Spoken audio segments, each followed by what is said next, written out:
Hi guys, scenthound here with I think the legend of legends, or the most legendary perfume of them all, which is Creed Aventus. I got a decant bottle. It cost me about $50 for 15 milliliters. Okay, so I will talk about this perfume and give you my thoughts on it.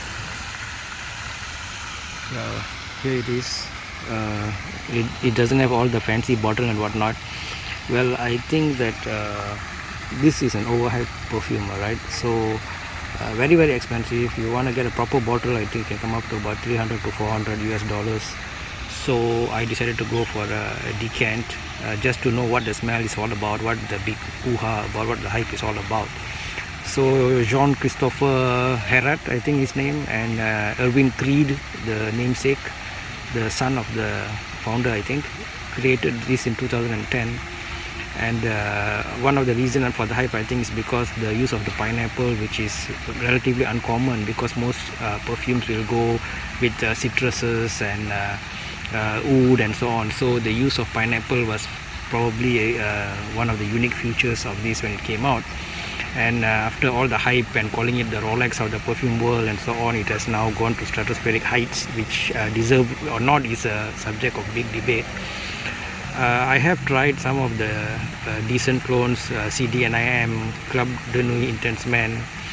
I've tried Explorer, although I did not buy it, unlike CDNIM, which I bought.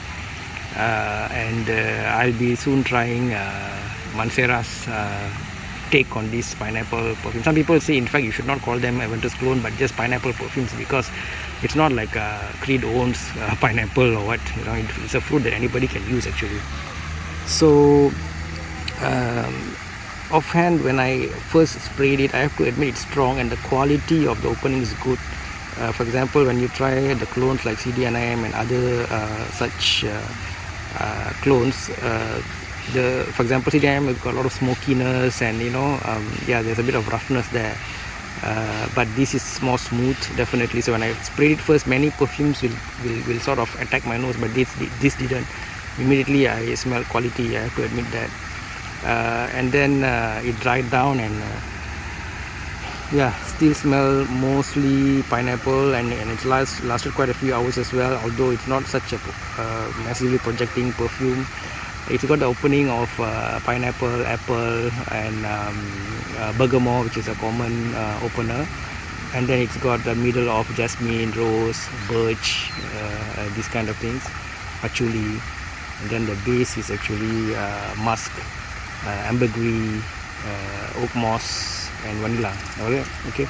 I don't get much vanilla from this. Okay, it's mostly pineapple and some oak moss coming through. Maybe the oak moss gives it the smoky flavor, somewhat of a smoky flavor. So my conclusion is that maybe some purists will get angry, but I will say no, don't waste your money on this. But that will be like me saying don't waste your money on your Rolex, right? So it depends on you. If you are a collector, you got the means, you got the money, I have yet to change my old car, guys. If you have that much money to put into perfumes, let's not go into all that. This can feed 1,000 poor kids and all those things, right? That's like that's a totally different topic.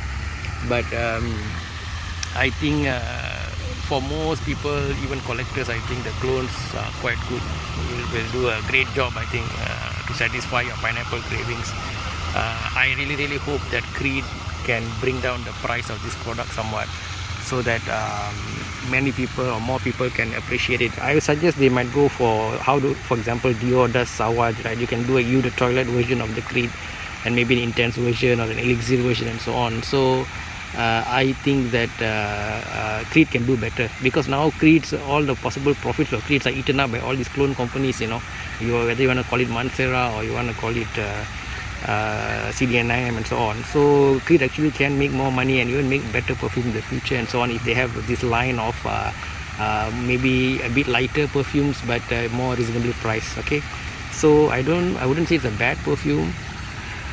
It's quite decent perfume, alright. I've smelled much better combinations, much more addictive, much more, for example, La Nuit de l'Homme by YSL. Okay, so I think I can't give this high marks, you know. If let's say the price was reasonable, I would have maybe given it from 2.5 to 3 out of 5. But because the price is so expensive, guys, too expensive, I can only give it 1 out of 5. I'm sorry as for the price. I apologize for this because you know, I feel it's ridiculous, but at the same time I can understand the concept of Rolls-Royce, Rolex and all that, whereby it's just what it is, you know. It's just that's what it is, and you got to pay that money if you want that product, okay.